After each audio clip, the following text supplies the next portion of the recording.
ದಿನಕ್ಕೊಂದು ಕಥೆ ವೈಶಾಖ ಸಂಪುಟ. ಕಥೆ 4. ಚಿತ್ರಗಾರ.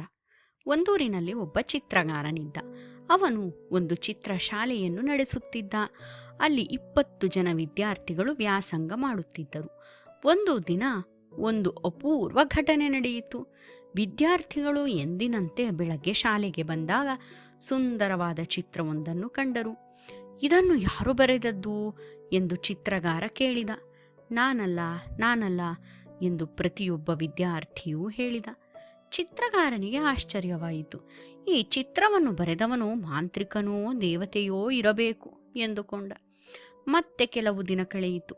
ಬೆಳಗ್ಗೆ ಅಭ್ಯಾಸಕ್ಕೆ ಬಂದ ವಿದ್ಯಾರ್ಥಿಗಳು ಅಪೂರ್ವವಾದ ಸುಂದರಿಯೊಬ್ಬಳ ಚಿತ್ರವನ್ನು ಕಂಡರು.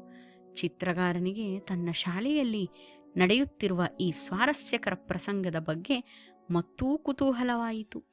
ಹೇಗಾದರೂ ಅದರ ಗುಟ್ಟನ್ನು ಭೇದಿಸಿಯೇ ತೀರಬೇಕೆಂದು ಹಠತೊಟ್ಟನು. ಚಿತ್ರಶಾಲೆಯಲ್ಲಿ ಕಸಗುಡಿಸುವುದು ಮುಂತಾದ ಕೆಲಸಗಳನ್ನು ಮಾಡುತ್ತಿದ್ದ ಹುಡುಗನನ್ನು ಕರೆದು ಅವನು ಕೇಳಿದನು, ರಾತ್ರಿಗೆ ಇಲ್ಲಿ ಯಾರು ಬಂದಿದ್ದರು ಹೇಳು? ಹುಡುಗ ಉತ್ತರ ಕೊಟ್ಟ, ಯಾರೂ ಇಲ್ಲ ಸ್ವಾಮಿ, ರಾತ್ರಿ ಇಲ್ಲಿರುವವನು ನಾನೊಬ್ಬನೇ. ಇವತ್ತು ರಾತ್ರಿ ಎಚ್ಚರವಾಗಿ ಕುಳಿತುಕೋ. ಈ ಚಿತ್ರವನ್ನು ಯಾರು ಬರೆಯುತ್ತಾರೆಂಬುದನ್ನು ನೀನು ಪತ್ತೆ ಹಚ್ಚದಿದ್ದರೆ ನಿನ್ನನ್ನು ಕೆಲಸದಿಂದ ತೆಗೆದುಹಾಕ್ತೇನೆ ಎಂದ ಚಿತ್ರಗಾರ. ಹುಡುಗ ಹೂಗುಟ್ಟಿದ.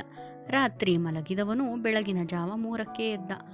ಅಪೂರ್ಣವಾದ ಚಿತ್ರದ ಮುಂದೆ ಕುಳಿತು ಅದನ್ನು ಬರೆಯುತ್ತಾ ಇದನ್ನು ಹೇಗೆ ತಾನೇ ಹರಿದು ಹಾಕಲಿ ಎಂದುಕೊಂಡ.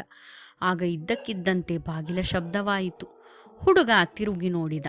ಅಲ್ಲಿ ನಿಂತಿದ್ದ ಚಿತ್ರಗಾರನನ್ನು ಕಂಡು ನಡುಗುತ್ತಾ ಮೇಲೆದ್ದ. ಚಿತ್ರಗಾರ ಹುಡುಗನ ಬಳಿ ಬಂದು ಅವನ ತಲೆ ನೇವರಿಸುತ್ತಾ, ಮಗು, ನಿನಗೆ ನಾನು ಚಿತ್ರಕಲೆ ಹೇಳಿಕೊಡ್ತೇನೆ. ನೀನು ಪ್ರಪಂಚದಲ್ಲೆಲ್ಲ ವಿಖ್ಯಾತನಾದ ಚಿತ್ರಗಾರ ಆಗ್ತೀಯಾ ಎಂದ. ಹಾಗೆಯೇ ಶ್ರದ್ಧಾವಂತನಾದ ಕಸಗುಡಿಸುವ ಹುಡುಗ ಪ್ರಪಂಚದ ವಿಖ್ಯಾತ ಚಿತ್ರಗಾರನಾದ.